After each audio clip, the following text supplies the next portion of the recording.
Welcome, folks, to Cherie's Senior Moments here on the 9 o'clock hour, WRMN AM 1410. Thank you, everyone, for tuning in today. As always, we are in this 9 o'clock hour talking about those senior moments, folks. So, yes. It's Cherie's Senior Moments, but it is my moment. It's the moment of the month for Cherie's show. Okay. I got a really good guest today, but as you know, I always got a couple announcements that I want to make to you guys before we start. My next show, starting next year in 2026, we're moving it. So I'm going to always now be on the second Thursday of every month, the second Thursday. So the second Thursday of next month will be January 8th, and I'm going to have Benjamin Detterman. He is the director at Countryside Funeral Home. He's going to discuss funeral planning, prepaid services, extra costs, and pre-need services. He did a nice presentation for Elgin Township Triad in October, and so he was very informative, a lot of stuff I didn't know, and so I asked him to come on the radio. So he will be here on January 8th. Same time, we're still going to do 9:05 to 10. It will just be the second Thursday. So January 8th, if you want to tune in. As you know, dementia-friendly Elgin area, we always have a monthly memory cafe, and that is always the second Tuesday of the month. Always the second Tuesday, and it's at 4 o'clock to 5:30. We meet at the South Elgin Public Works Building in South Elgin, which is at 1000 Bowes Road. It's nice. We kind of got our own big, huge room. It's nice and quiet. It will be on January 13th, and we're going to always have pizza at about 4 o'clock, and then we have a speaker or some kind of event. It's going to be St. Croix Hospice is going to speak on January 13th because there's a lot of myth about that. When people think they hear the word hospice, they think you're down to 2 weeks. It's not true. It's so not true. You can be on it for years. It's just if you qualify based on maybe you've lost some weight, you're not eating, or it's just really for pain management as well. So he's going to come in and they're going to talk about that with us. So again, that will be on January 13th of next year. I also have a new email list, and if anybody has been on my old one, and if you want to get on my new one, the email list is D, like D as in dementia. So DFE, Dementia Friendly Elgin, DFE list at gmail.com, DFE list at gmail.com, and you can email me and let me know, and I'll just add your name. And then you're going to get all these announcements of when the next radio show is, when the next memory cafe is. I do send a lot of information out about scams and events for Triad, just what AARP, when is the next 2-day driving class, things like that. I'm always constantly sending things out that is related to seniors. I think I have other things here. I'm going to skip some of them. I'm just going to mention one more thing. There's the caption call. I know some people have been asking about that. That's that phone where if you have a little difficult hearing, caption call. Robert Townsell, he's a part of our Elgin Township Triad. You can call him and he'll come out and it's free. You can get the phone put in your home. His number is 773-590-6389. And if you didn't get it, Matt, I'll leave it with you. And also, you can email me, and I'll give it to you. But I know some people might want to look into that phone. But I want to get started today with my guest because I have actually saw Dr. Rachel Baer. She's an oncologist, doctor with Advocate Sherman. So welcome. Thank you so much. Yes, I saw you way, way back in 2011. I had to look it up. It was so long ago. So you've been around a long time. Is that right? 25 years. 25 years. And counting, yes. In Elgin with Happy, Advocate? Yeah, so happy to have been in Sherman all these years. Great place to be. Good. So great to see you, and wonderful to hear about the work that you're doing. Yes, it is fun. It is very important. Like I said, the dementia friendly, we started around 6 years ago with Glenna Gudinski with the Gilbourne Library. So it's grown. It went from about 12 people to we're over 50 now each month. It's good information and so many resources because you don't know where to turn when something like that happens to you. So we want to get a plan going and help them, starting right with, you got power of attorneys. That's huge. And then move on from there. So, yeah, we're going to talk a little closer there. Okay. I'm going to talk closer. Yeah. So tell us about you, Dr. Rachel Baer. Well, you remind me about how I love this community, all the great work that goes on. Actually, you mentioned Glenna Gudinski. We have the pleasure of knowing her Oh, as you do? well. It's such a So, small town. but when you look at all of the dedicated people in this town, in this community, we're happy to be a small part of it. And our work has been in breast cancer care, and our latest focus has been to add a breast cancer prevention clinic to Sherman. Okay. It, in fact, turns out to be a cancer prevention clinic. As we learn, when we learn about patients' family history, we're not responsible for just one piece, but we're responsible for all of the risks that they might face. We have opened as of February of this year. We came to this as part of our breast cancer care. It became increasingly understood to us that genetics plays an important role. And many of our patients, by virtue of underinsurance, no insurance, issues with getting places, issues with electronic issues, could not really access the limited numbers of genetics counselors. So my nurse navigator and I'll give a shout out to Kim Cleveland, who did this work with me, but we learned of a training that we could become, in fact, certified genetics providers through the City of Hope. So at 60, I went back to school, did homework every night, and we completed this 5-month course. Wow. And gained that certification. So this allowed us to talk to patients. We thought it would be convenient for those that didn't have access. Turns out it's convenient for everyone that enters, whether they're concerned about family risk or they have, in fact, a diagnosis of cancer. Okay. So that becomes part of our work. Advocate, as a whole, really decided to double down on the need for cancer prevention strategies, as we've had tremendous success in treating breast cancer, but certainly there have been gaps and failures, and we could do more. And that seemed to be a next step where the clinic would combine not only looking at genetics and those kinds of and family risks, because it's not always a gene mutation we find, but a family tendency. And then we could also look at strategies for better screening. We know that women with increased breast density are not going to have a sensitive study with a mammogram in many cases. So our team members, our brilliant radiologists, developed a screening MRI protocol that we can use. And I think everything sort of came together. And ultrasounds too, don't you combine them? Yeah, that's an excellent point. And I think for a long time, everyone thought that was the answer. Right, that, you do the mammogram and then also the ultrasound.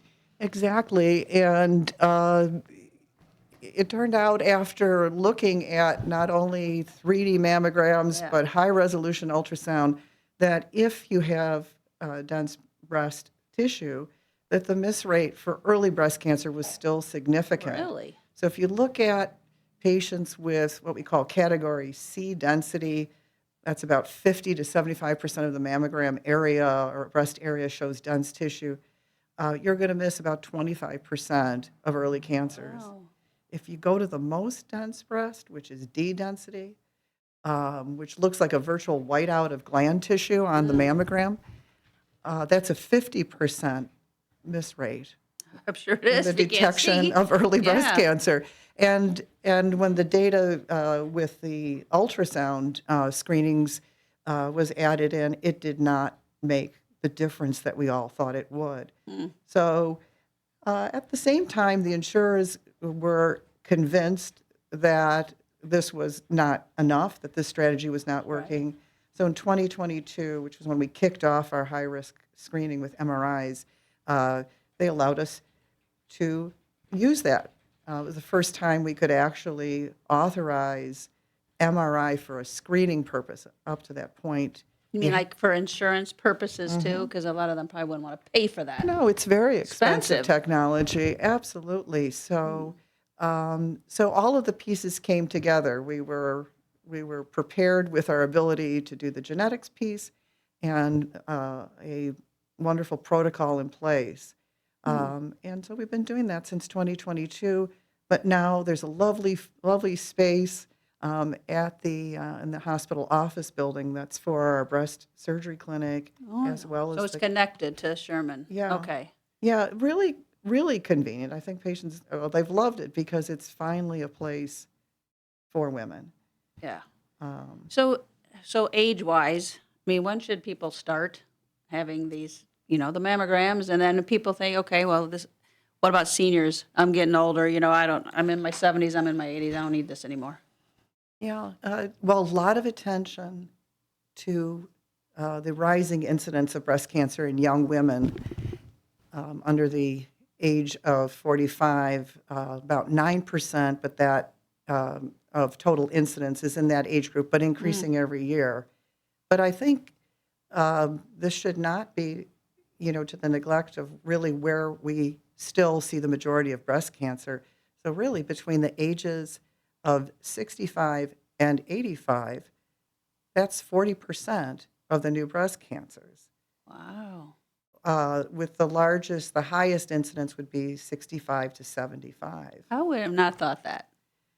And as someone who's going to be 65 in 2 weeks, I'm not going anywhere, so I want attention to my needs. And so I think that's really important that we really can't, we have to really be able to talk to our seniors. We need our primary cares to talk to our seniors, and we need to talk to our seniors if there is risk about continuing a program. Our current guidelines say, essentially, these are our national published guidelines, say age 40 to 75 are the years that we do mammography.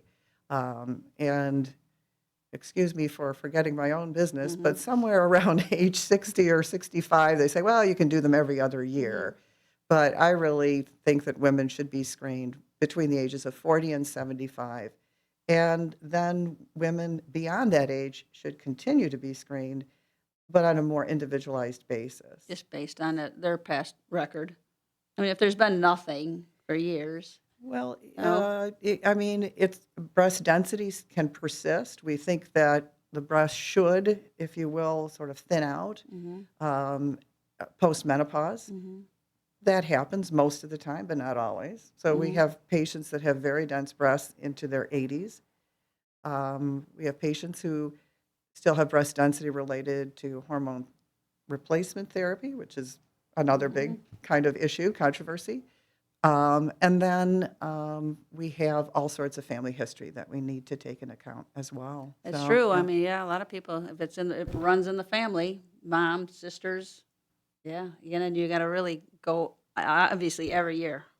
Yeah, I wish everyone had the opportunity to come in and have a conversation.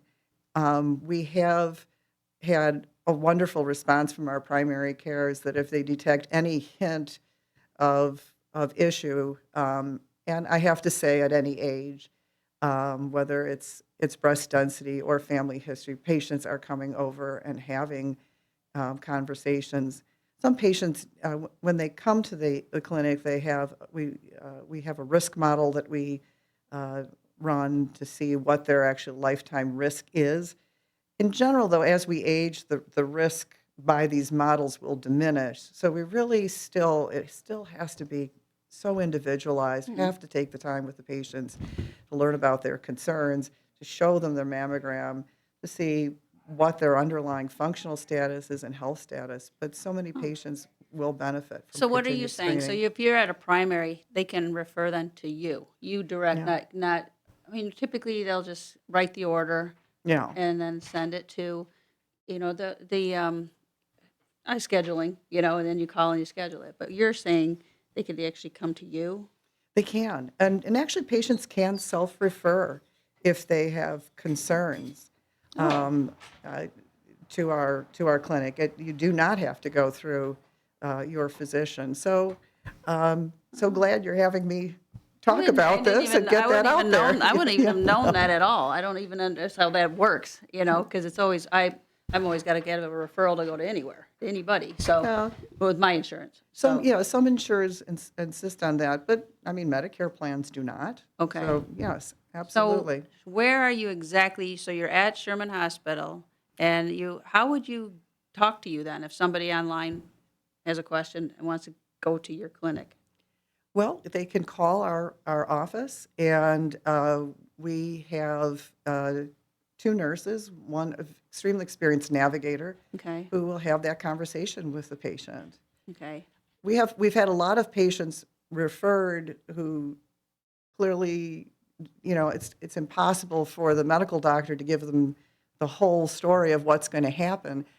So the first conversation is with my navigator, and it goes through, but just again, a one-on-one discussion by phone about what's seen on the mammogram, what the family history is, and of course, most importantly, what the patient's concerns are. right. Some patients aren't aware of this. Many patients are not aware of this and how that could be beneficial to them. I think one of the things that's really important that I see a lot with my senior patients is concern for their children and grandchildren. And that drives a lot of senior patients to come in and to have a discussion. Yeah.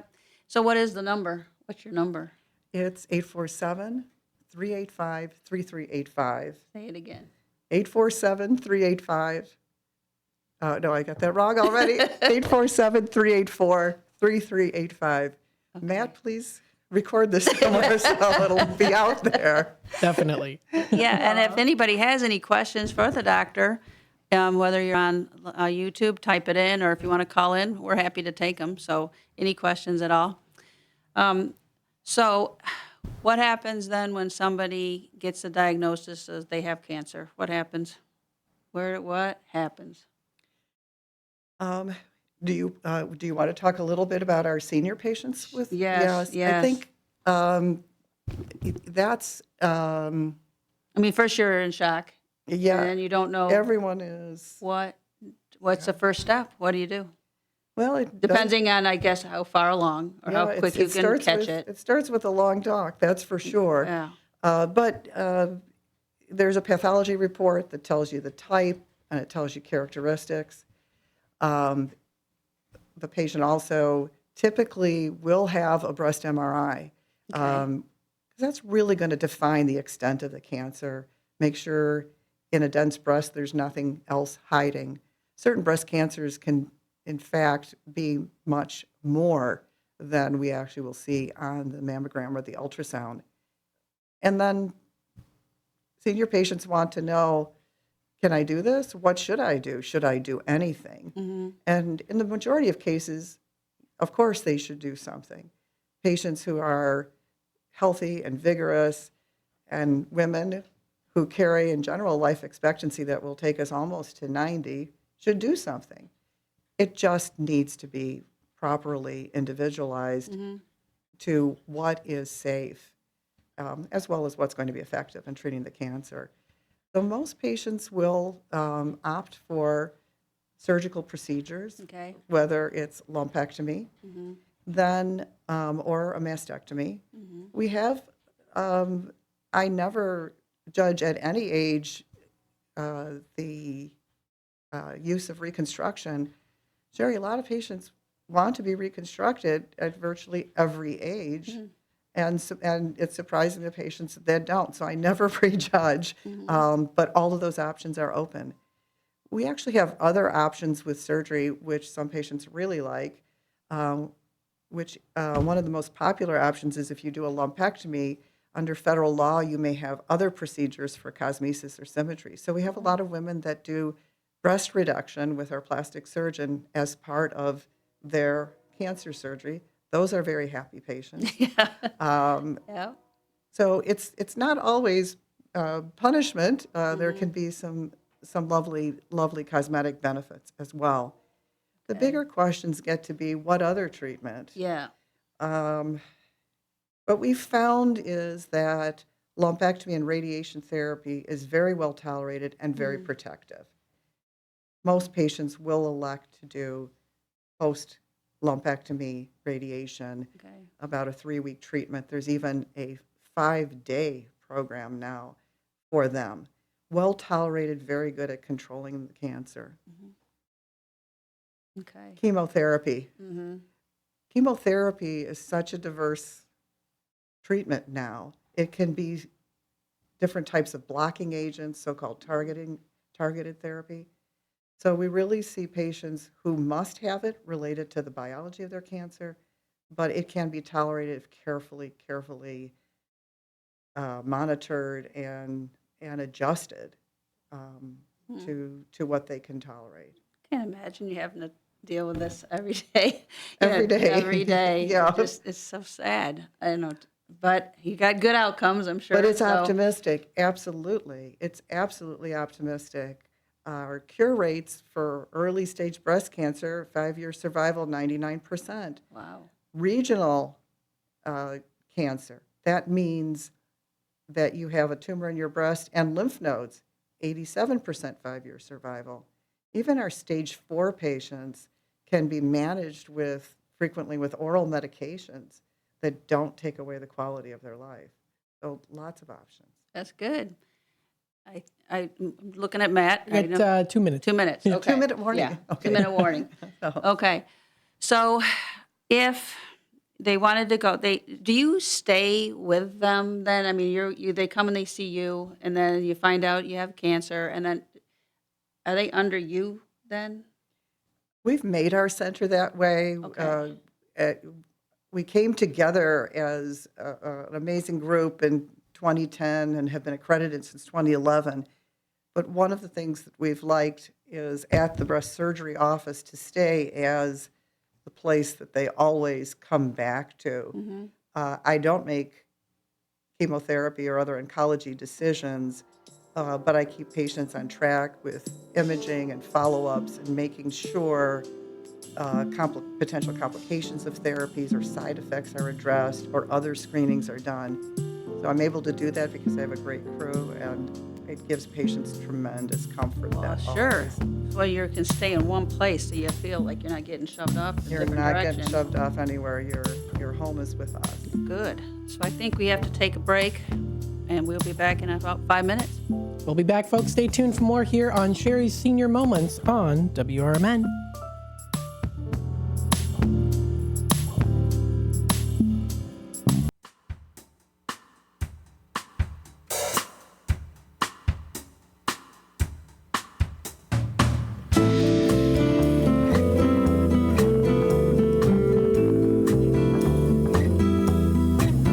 And welcome back, folks, to Cherie's Senior Moments here on the 9 o'clock hour, WRMN. All right, we're back with Dr. Rachel Baer from Advocate Sherman. All right, where are we going to go next? What's your? You had a couple. We talked on break, and a couple other topics you want to touch on. A couple other topics. Yeah. First, Cherie, I did not realize when I agreed that I would be on camera. I thought that radio was the place where we hid, and I didn't know that hair and makeup would be involved. So I hope I'm doing okay. I'd like to acknowledge also I have my advocate support person, Lauren Rohr, is with us. Off camera. We need her on camera, but anyway. Genetics testing, I think we should talk about what that is. It's a blood test, Okay.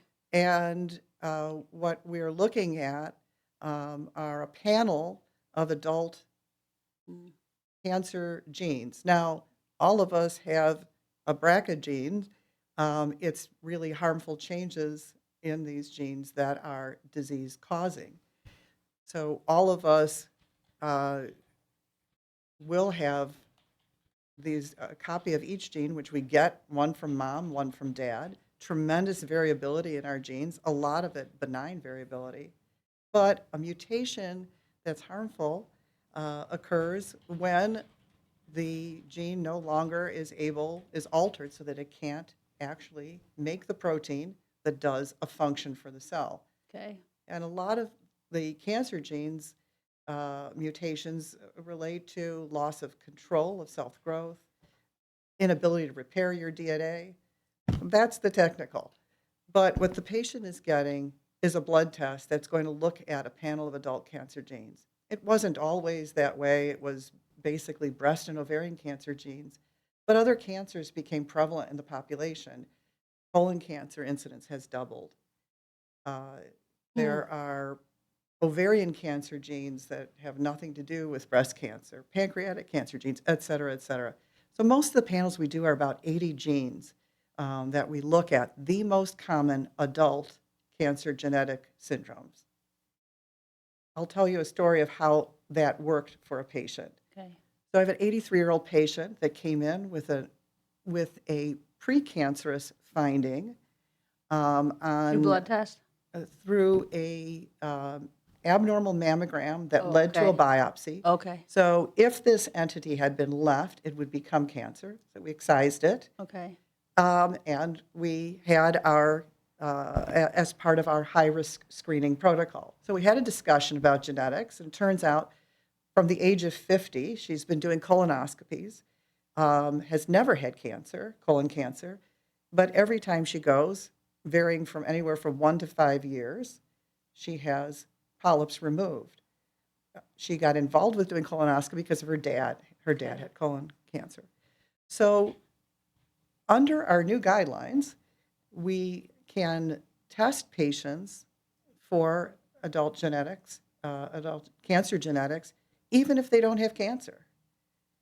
If they have a first-order relative, or in the case of colon cancer screening, which I was equally as interested in as her breast cancer screening, and I said to her, have you had more than 10 colon polyps in your lifetime? And she said, that was my first colonoscopy. Wow. And it just shows the diligence, by the way, of screening for this patient. And I said, well, this is included. Do you want to know this? She said, yes, I would like to know that because my GI is thinking maybe we should wrap it up on the colonoscopies. I'm over the age of 80, the usual stop date being 75. And I'm worried about my daughter, a really common theme. So this patient, in fact, did have a colon cancer gene, no breast cancer gene. And her daughter was tested, and her daughter has the genes, and her daughter had colonoscopy and, in fact, had an early colon cancer found. This is Wow. how it works. Wow. This is how it works. So this was just so satisfying, so happy. At her last appointment, she actually brought her daughter with her, who lives out of state, but had listened to the recommendation and gotten tested and so forth. So So what did that, so when that, you found that she had that, what does that do then to the colonoscopy then? What did they take, it's a polyp they had to take out? well, When that when they saw that cancer gene or whatever, what do you do? you continue screening. Okay. And for someone who has colon polyps and colon cancer history, your history should be enough, to tell the specialist, I need colonoscopy, and it is. And I think what happens is that we reach a certain age, and then the guidelines say, well, wrap it up at 75. But the reality is, for patients that do carry a gene, that should continue as long as they're healthy and can do colonoscopy on that schedule. And this was, an 83-year-old that had more vigor than I do. So Well, good for her. absolutely. So that's how it works. So she will continue, Okay. as will her daughter, and her daughter's children will be tested. But we can provide safety for the patient. We can provide important information and care for families. Peace of mind, kind Peace of. of mind. Yeah. I think that the other thing that patients frequently comment on genetics, they used to not want to know. They were worried about You mean like dementia? yes, I hear you. They're worried about privacy, well protected under federal law, highly illegal, cannot be denied health insurance if you carry a gene mutation. Oh. That's well protected, cannot be discriminated in the workplace. So when patients know that they have those protections, that's helped. The other thing is the idea of like, oh, I'm going to have parts removed. But really, most of the gene mutations we look at are about screening, Okay. proper screening. So I had a patient recently with early breast cancer, uh, qualifying for genetics on that basis, but there was a history of kidney cancer. And she has a kidney cancer gene. And she's a very funny patient. And she said to me, all right, what's the deal? Kidneys are coming out. I'm going on dialysis. And I said, no, how about we do an ultrasound of your kidneys once a year? Of course, she was joking and accepted that recommendation. But that's really what we're doing with genetics is mostly screening. Okay. And even patients who carry gene mutations that we know about, like BRCA mutations. I have a patient with a BRCA2 mutation in her late 40s. And when she came to see me, she said, okay, I don't want everything removed right now. I can't really do that. I get it. I'm willing to accept this diagnosis, but I'm not willing just to have my breasts removed and my ovaries out and so forth. And I said, well, how about screening? And she said, yes, I will do screening. And in her case, that screening, which for women includes a pelvic ultrasound, led to a diagnosis, a finding of early uterine cancer. Wow. Yes, she did get her ovaries out with that procedure, but again, life-saving. But it doesn't, we don't, it's not forced or recommendations. And every patient, whether it's a cancer diagnosis or a genetics finding, has choices. And I think that's really important that we honor where patients are. Yes, keeping them safe is our utmost concern, but there's a lot we can do. Well, they got options. They got That's options. what you need to know. Yeah. Okay. If anyone has any calls or questions, please call us and let us know. Doctor's here for a few more minutes. And then what else were you going to touch on? I think, she had a whole list of stuff. Oh my gosh, I came up with my quickie cancer prevention. I always hated doing cancer prevention talks because you really just tell people they can't drink alcohol. And exercise. Yeah, well, Right? there's that Diet in and there exercise. too. And actually, you really do, as we as the public need to curtail the alcohol intake. There really is a direct relationship on increasing doses of alcohol didn't know and that. the incidence of breast cancer. A lot of patients will say to me, I won't smoke, and I'll say, that won't help. I did not know that. Not breast Wow. cancer anyway. Okay. Yeah, I don't think that we're going to have, poison labels on bottles of beer and so forth. But I think for women, if we keep it to 3 drinks per week, or 3 glasses of wine, that's it. I Okay. think that that's a pretty good, there's a big push. Our oncology dietitians, sort of are pushing hard on the alcohol side. But there definitely is that Did not know that. that association. Okay, so now I've said it. So yes. Okay, so we don't talk about exercise anymore. We talk about movement. Okay. Got to stay active, and whether that's laps around your house, or we do at our house is that I'm in charge of putting the laundry away because that means basement to the Yep, up basement and to the down. second Yep. floor, up and again. And I do it endlessly and repetitively. But that idea that we do Something. move, yeah, Something. Yep. It's hard in the winter, though. I mean, it really is. is, especially for older people. You don't get out and walk because of the ice and snow now, but and now cold. God. Have you but- seen, though, those, I think actually this is excellent. The other is maintaining bone health and muscle strength. But there are a lot of programs out there for chair Yeah. exercise. Chair yoga is getting really popular.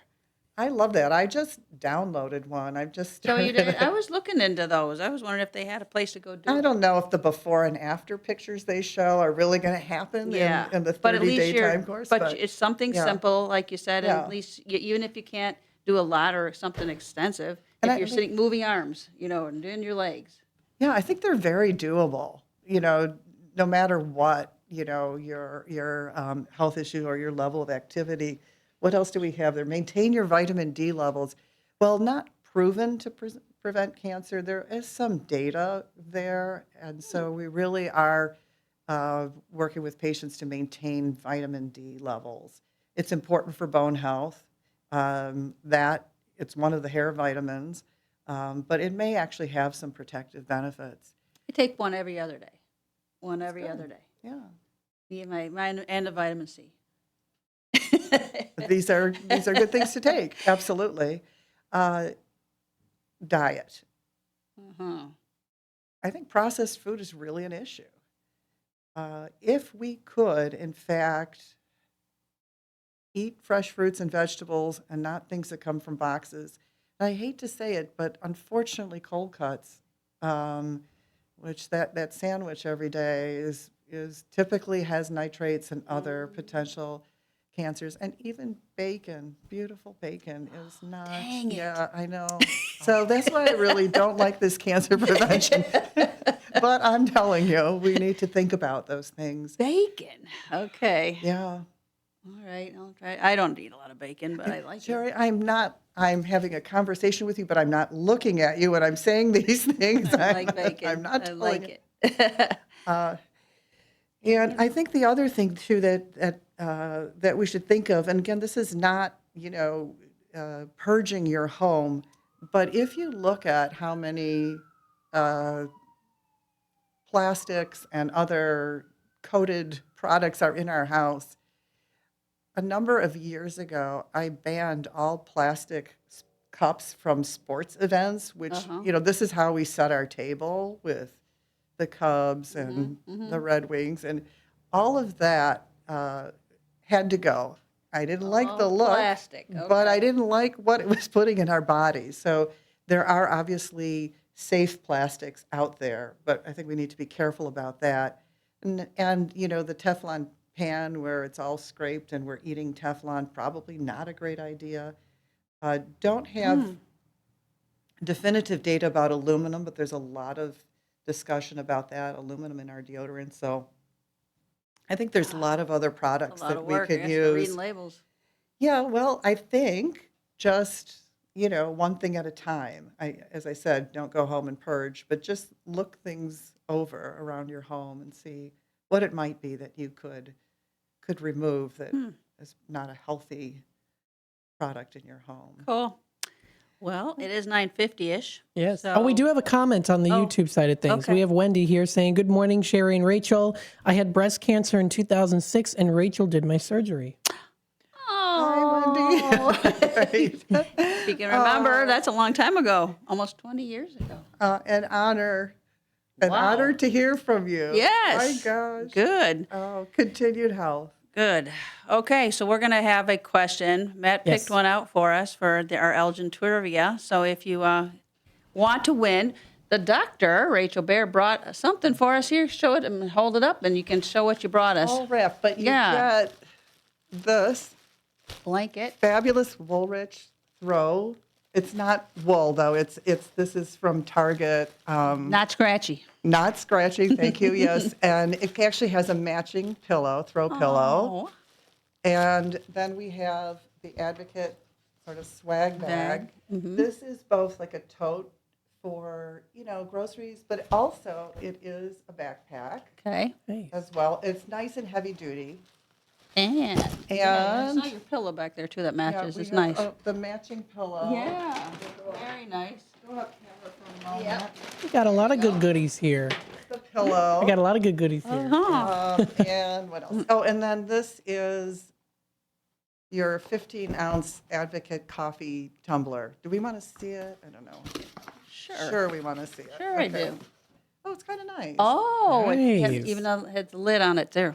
I ordered Little this zipper. online, so I didn't even look at it, but it's actually excellent. So, okay. Okay. Someone get the question right so Yeah. that I don't win it. Yes. Okay.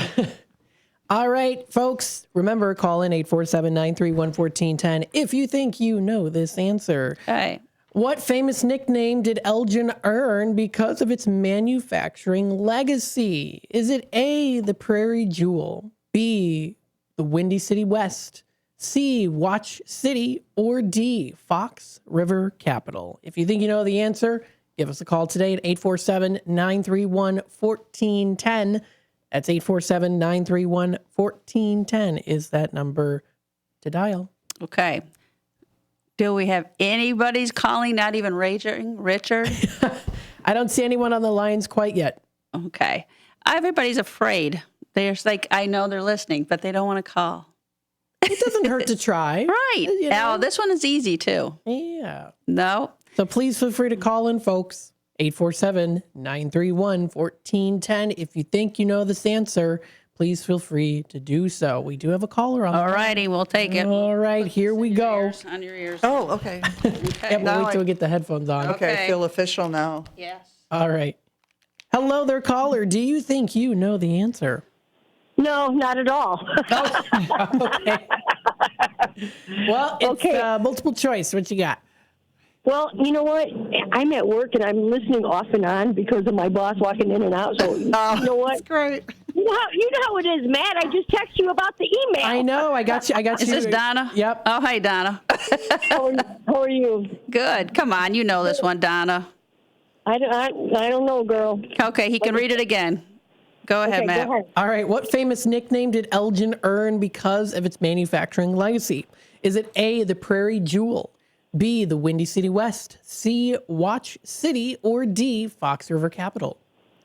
I guess it would be C. There you go. Good job. Yes, Donna. Hey, Now you got a nice little warm blanket, a pillow, a mug, and a backpack tote. there you go. Okay. And updated email list. I And just then sent it to you. updated. Oh, Yep. okay. To her. So, Yeah, 'cause you know what, Cherie? I don't think I've ever been on your email.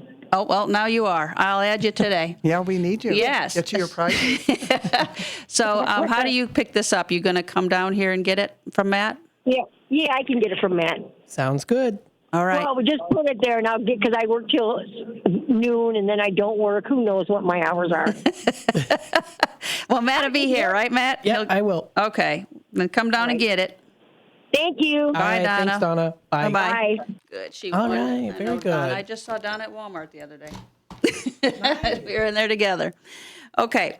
So let's a few more minutes just to wrap up. All right. So if somebody is interested and they want to see you, they can either get, if they have their regular primary doctor, they can get referred to you through them, Dr. Correct. Rachel Baer, and it's Baer, Baer, or you can just call your office, right? Just call you direct, Absolutely. because if you're on Medicare, it doesn't matter. Okay, and that was again 847-384-3385. 384 3385. Just call her. Any questions?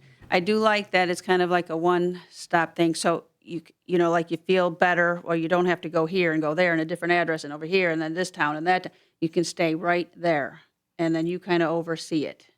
Absolutely, we oversee it, and all the whole plan and the program is laid out. We've been at Advocate a long time, 25 years at Sherman.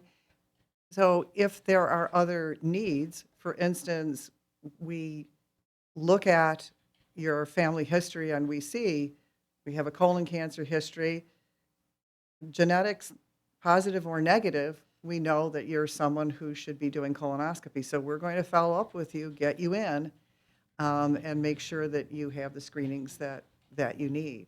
Okay. Yeah, and everybody knows where Sherman Hospital is. It's on Randall Road. What is it, 17 something, isn't it?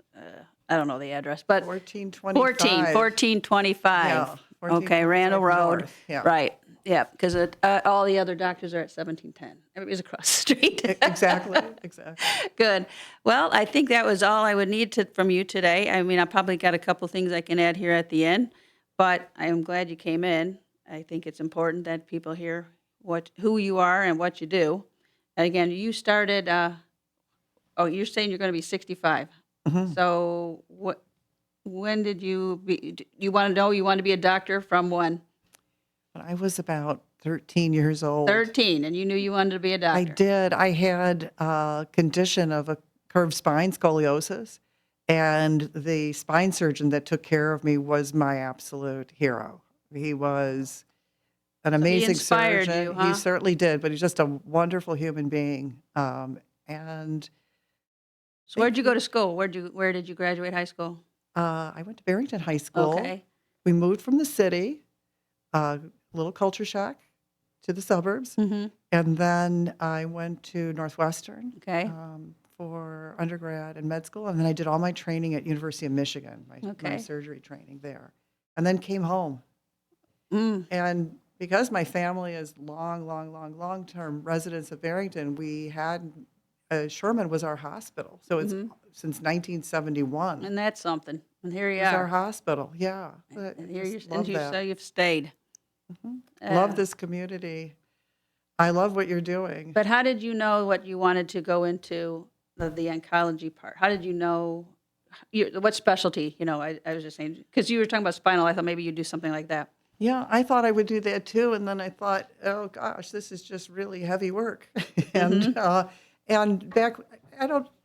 Things have changed in orthopedics, but it wasn't really an area that women went into. And I thought, well, I want to do something that's that's surgical. So I was trained in general surgery, but then as I continued in practice, women came to me with their issues. And one of those really important ones was breast cancer. So it just became. That's what you specialized in. Yeah, absolutely.